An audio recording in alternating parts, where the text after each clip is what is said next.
बड़े बड़े देश भारत के साथ व्यापारिक संबंध बनाने के लिए बहुत ही आतुर है। यूरोपीय संघ का ट्रेड डील हो, अमेरिका के साथ अभी अभी हुआ जो ट्रेड डील हो, और कल हमारे पीयूष जी ने सदन में विस्तृत जानकारी भी दी है। 3 ফেব্রুয়ারি 2026 ভারতবর্ষের লোকজন ঘুম থেকে উঠে খবরের দিকে চোখ রেখে দেখল যে আমেরিকার প্রেসিডেন্ট ডোনাল্ড ট্রাম্প হঠাৎ করে ভারতের উপর থেকে ট্যারিফটা 50% থেকে একেবারে কমিয়ে এক ধাপে 18% করে দিয়েছে। সাথে ট্রাম্পের একটা বড়সড় টুইস্ট। ট্রুথ সোশ্যালে ওর একটা পোস্ট দেখা গেল, সেখানে ও বলেছে যে ভারতের প্রধানমন্ত্রী নরেন্দ্র মোদী নাকি ওকে ফোন করে জানিয়েছে যে রাশিয়া থেকে তেল কেনা এরপর ভারত পুরোপুরি বন্ধ করে দেবে, আমেরিকার প্রোডাক্টও ভারতের বাজারে এন্ট্রি করার রাস্তা খুলে যাবে এরপর থেকে। এর উত্তরে ভারতের প্রধানমন্ত্রী শুধু ট্রাম্পকে ভারতবাসীর পক্ষ থেকে ধন্যবাদ জানিয়েছেন, এছাড়া আর কোনো ডিটেলস নেই। ট্রাম্পের এই যে দাবিগুলো ছিল সেগুলোতে হ্যাঁও না নাও না, কিছুই নেই। এই চুক্তির নেপথ্যে আসলে কি হয়েছে সেটা এত খবরের মধ্যে শুধু ব্লুমবার্গ সবচেয়ে ভালো কভার করেছে। একদিকে আমেরিকার প্রেশার ট্যাকটিক্স, অপরদিকে ভারতের ধৈর্যের পরীক্ষা, যার ফলে অবশেষে আমেরিকা মাথা ঝোঁকাতে বাধ্য হয়েছে। সেটাতে আসছি কিছুক্ষণের মধ্যে। তার আগে বলি, এই যে ট্যারিফ তুলে নেওয়ার খবরটা পড়ল ভারতবাসী, প্রথমে তাদের প্রতিক্রিয়াটা কীরকম হলো। বলতে গেলে খবরটা একসঙ্গে অনেকগুলো ইমোশনকে জাগিয়ে তুলল 1.4 বিলিয়ন ভারতবাসীর মধ্যে। একদিকে আনন্দ, অপরদিকে অবিশ্বাস, দুটোই একসাথে দানা বাঁধতে শুরু করলো। ট্যারিফের বোঝা কমে যাওয়ার জন্য একটা যেন হাঁপ ছেড়ে বাঁচার অনুভূতি, অপরদিকে একটা সন্দেহ, ভারত কি বদ্ধ ঘরে শেষ পর্যন্ত মাথা ঝোঁকালো দুনিয়ার সবচেয়ে শক্তিশালী রাষ্ট্রের প্রধানের কাছে, যার ক্ষমতার দম্ভ সারা পৃথিবী দেখেছে গত 1 বছর ধরে। আর সন্দেহটা খুব স্বাভাবিক, ভারতীয়রা সুখ স্বাচ্ছন্দ্য সমস্ত কিছুর থেকে নিজেদের সার্বভৌমত্বকে প্রাধান্য দিয়ে এসেছে চিরকাল। এটাই ভারতকে বাংলাদেশ আর পাকিস্তানের থেকে আলাদা রেখেছে। বিরোধীরা অবশ্যই দাবি করলো যে পুরো তথ্য যেন ভারত সরকার সামনে এনে রাখে। ভারত কি আমেরিকার কাছে সার্বভৌমত্বকে বেচে দিল? এর আগেও অপারেশন সিঁদুরের সময় ট্রাম্প দাবি করেছিল যে সে নাকি ভারত পাকিস্তানের মধ্যে যুদ্ধবিরতি করিয়েছে। সেই নিয়ে বিরোধীরা অনেক হল্লাগোল্লা করেছিল।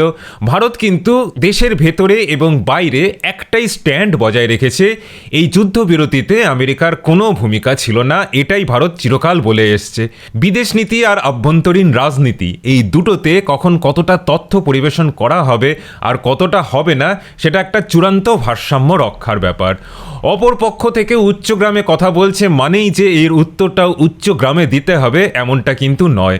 সময়ের সাথে সাথে যখন সত্যিটা বেরিয়ে আসে তখন এই আক্রমণগুলো এমনিই ভোতা হয়ে যাবে। কিছুদিন আগেই একটা সুইস রিপোর্ট বেরিয়েছে যে কিভাবে পাকিস্তানের আকাশকে ভারত প্রায় কবজা করে ফেলেছিল। পাকিস্তানের সমস্ত বড় বড় শহরগুলো গুড়িয়ে যেত যদি অপারেশন সিঁদুর আর কিছুক্ষণ ধরে চলতো। শেষে পাকিস্তান যুদ্ধবিরতি ভিক্ষে করতে বাধ্য হয় ভারতের কাছে। এই সমস্ত ক্ষেত্রে অপরপক্ষ অনেক কিছু বলবে, মিথ্যে এবং অর্ধসত্যকে মিলিয়ে, কিন্তু সেই সমস্ত প্রচারগুলোকে সরাসরি মোকাবিলা করতে যাওয়ার অর্থ হলো তাদেরই ফাঁদে পা দেওয়া। আস্তে আস্তে যখন সব মিথ্যের কুয়াশা কেটে যাবে তখন সত্যিটা ঠিকই বেরিয়ে আসবে।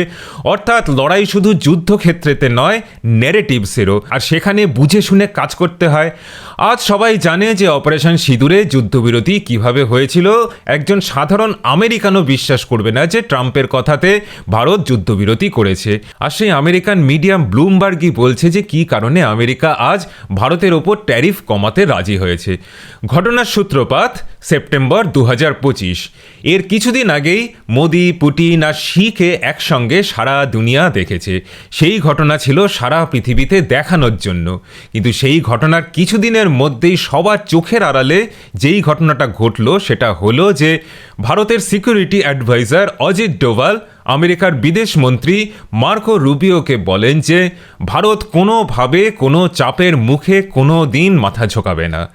আমেরিকা চাইলে যা খুশি করতে পারে, ভারতের ওপর ট্যারিফ বাড়াতে পারে, পাকিস্তানকে মাথাতে তুলে নাচতে পারে, পাকিস্তানের সন্ত্রাসবাদী কারখানাতে আরও কিছু ডলার ঢালতে পারে, বাংলাদেশ সহ ভারতের সীমার যে দেশগুলোতে আছে সেখানে নিজেদের দালালকে বসাতে পারে, কিন্তু ভারত কোনো কিছুতেই নিজের সার্বভৌমত্বকে বিসর্জন দেবে না। শুধু তাই নয়, ডোভাল ডোভাল এটাও বলেছিলেন যে ভারত ধৈর্য ধরতে জানে।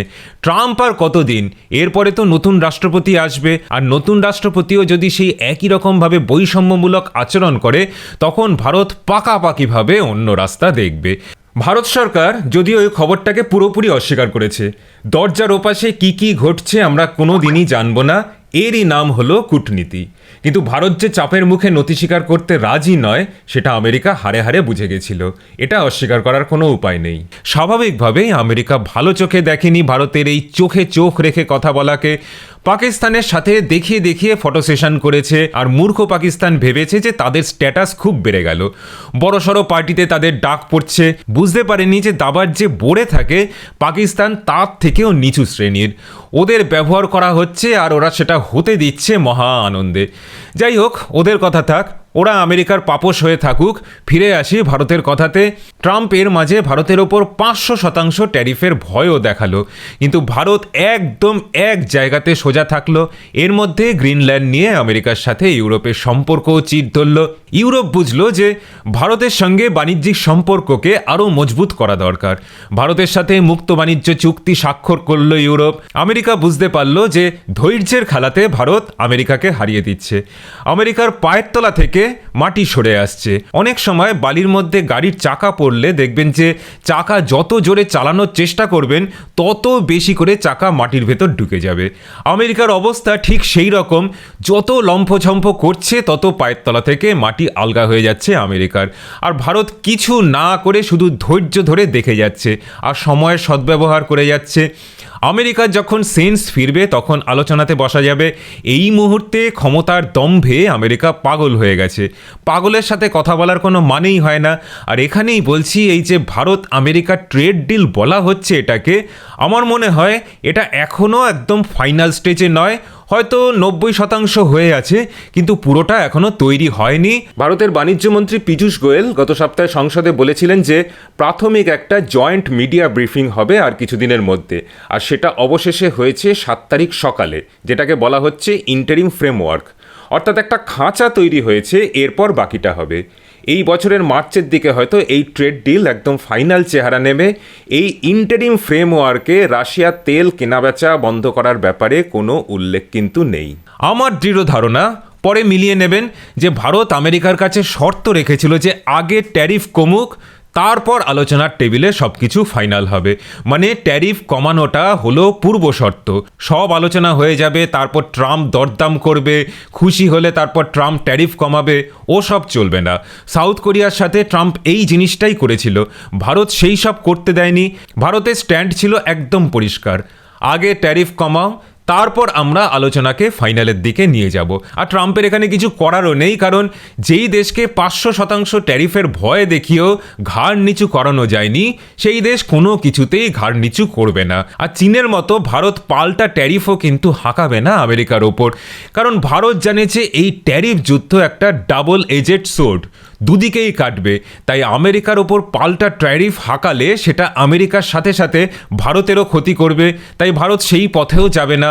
অর্থাৎ আমেরিকার কোনো ফাঁদেই পা দিল না ভারত। শোনা যাচ্ছে যে এই ইইউ ইন্ডিয়া ডিলের পর ট্রাম্প নিজের লোকদের কাছেই কোণঠাসা হয়ে যায়। অবশেষে ট্রাম্প বাধ্য হলো ট্যারিফ কমাতে।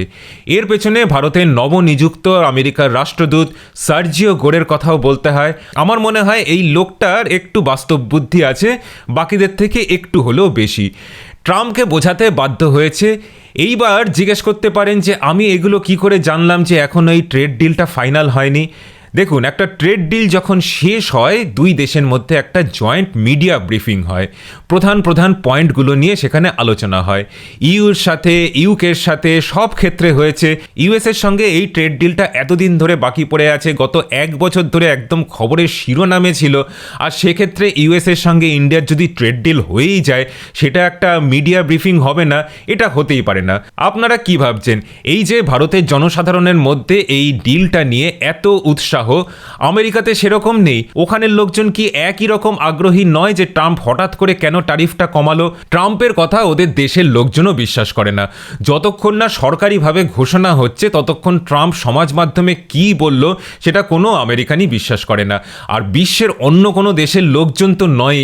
আর এখানে বলবো যে ভারত ম্যাচুরিটির সাথে ব্যাপারটাকে ডিল করেছে। এই মুহূর্তে ট্রাম্পের বক্তব্যের প্রতিটা পয়েন্টকে ধরে ধরে কোনটা ঠিক কোনটা ভুল এটা বলার কোনো মানেই হয় না। সময় হলে কোনটা ঠিক কোনটা ভুল সবাই ঠিকই বুঝে যাবে। অর্থাৎ অপারেশন সিঁদুরের পর যে স্ট্র্যাটেজিটা ছিল সেই রকমই একই স্ট্র্যাটেজি নিয়েছে ভারত আজকেও। বাকবিতণ্ডাতে জড়ানোর কোনো মানে হয় না। মাঝখান থেকে এই যে ডিসকাশনটা চলছে আমেরিকার ভারতের সরকারি লেভেলে সেটা চটকে যেতে পারে। ভারত সেই সব ঝুঁকিই নেয়নি, খুব মেপে ঝুঁকে চলছে। আর রাশিয়ার তেল কেনার ব্যাপারটা কীরকম বলুন তো? এটা তো কোনো আদর্শগত জায়গা থেকে ভারত রাশিয়া থেকে তেল কিনছে না। আজ রাশিয়া সস্তাতে ভারতকে তেল দিচ্ছে তাই ভারত কিনছে। কাল যদি অন্য কেউ সস্তাতে তেল দেয় তাহলে ভারত তার কাছ থেকে কিনবে। আমেরিকা যদি ভেনেজুয়েলার তেল সস্তাতে দেয় ভারতকে বা অন্য কোনো বেনিফিট দেয় ভারত তখন ভেনেজুয়েলার তেল নেবে। এই মুহূর্তে ভারত রাশিয়া থেকে তেল কিনে চলবে একই রকমভাবে। এটা বলা মানে কিন্তু একরকম রাশিয়াকে প্রতিশ্রুতি দিয়ে বসা। সেটাও করতে চায়নি ভারত। বিশ্ব রাজনীতিতে কেউ বন্ধু নয় কেউ শত্রু নয়, তাই ভারত এই ব্যাপারে একদম নীরবতা পালন করছে। যেটা দরকার এই মুহূর্তে বিদেশ নীতি আর আভ্যন্তরীণ রাজনীতিকে একদম সঠিক ব্যালেন্স করতে। আর এখানে ভারত জানে যে আগামী দিনে যদি দেখা যায় যে ভারত এমন কোনো ডিল করেছে যেটা আমেরিকা চাপ দিয়ে করিয়েছে তাহলে মুহূর্তে সরকার পড়ে যাবে। ভারতবাসী কোনো দিন নিজের সার্বভৌমত্বের সঙ্গে আপোষ করে না। এই সার্বভৌমত্বের জন্য অসংখ্য ভারতীয় রাজা রানী তাদের প্রাণ দিয়েছেন। রানা মানসিংহ যিনি বহিরাগত মুঘলদের কাছে মাথা ঝুঁকিয়ে মুঘল সেনাবাহিনীর একদম সর্বোচ্চ স্তরের সেনাপতি পদে উত্তীর্ণ হয়েছিলেন, কিন্তু তাকে নিয়ে রাজপুতরা কোনো গর্ববোধ করে না, কারণ তিনি নিজের আর নিজের রাজ্যের সার্বভৌমত্বকে বিসর্জন দিয়েছিলেন। অপরদিকে রানা প্রতাপ নিজের সব কিছু বিসর্জন দিয়েছিলেন। 30,000 সাধারণ রাজপুত প্রাণ দিয়েছিল আকবর যখন চিতোরের বুকে গণহত্যা চালায়। মহারানা প্রতাপ যদি সেদিন আকবরের মতো একজন বর্বর গণহত্যাকারীর কাছে মাথা ঝুঁকিয়ে নিত তাহলে 30,000 চিতোরবাসীর প্রাণ বেঁচে যেত। কিন্তু রাজপুতরা মহারানা প্রতাপকে মনে রেখেছে, রানা মানসিংহকে কিন্তু নয়। কারণ ভারতবাসী সেই নেতাকেই পুজো করে যে তাদের সার্বভৌমত্বকে রক্ষা করার জন্য সব কিছু ত্যাগ করতে রাজি আছে। নেতাদের সাথে সাথে জনগণও সর্বোচ্চ ত্যাগের জন্য রাজি থাকে সবসময়। তাই মোদী সরকার জানে যে আমেরিকার ট্যারিফের জন্য যদি ভারতের ওপর অর্থনৈতিক চাপ আসে সেটা ভারতবাসী ক্ষমার চোখে দেখবে, কিন্তু সেটা সামাল দিতে গিয়ে যদি নরেন্দ্র মোদীর ভারত মাথা ঝুঁকিয়ে ফেলে তাহলে ইতিহাস ক্ষমা করবে না। সবচেয়ে কলঙ্কিত প্রধানমন্ত্রী হিসাবে লেখা থাকবে মোদীর নাম। আজকের প্রতিবেদন এখানেই শেষ। বর্তমান ঘটনাবলীকে বুঝতে হলে আমাদের সবসময় ইতিহাসকে বুঝতে হবে, না হলে পরিপ্রেক্ষিতকে কখনোই বোঝা যাবে না। আমাদের এই চ্যানেল থেকে সেই প্রচেষ্টাই থাকে যে ইতিহাসের সঙ্গে আজকের ঘটনাবলীর একটা সামঞ্জস্যকে স্থাপন করা। আমাদের এই বিশ্লেষণধর্মী প্রতিবেদনগুলো যদি ভালো লাগে তাহলে কিন্তু লাইক শেয়ার আর সাবস্ক্রাইব করতে ভুলবেন না। নমস্কার, ভালো থাকবেন।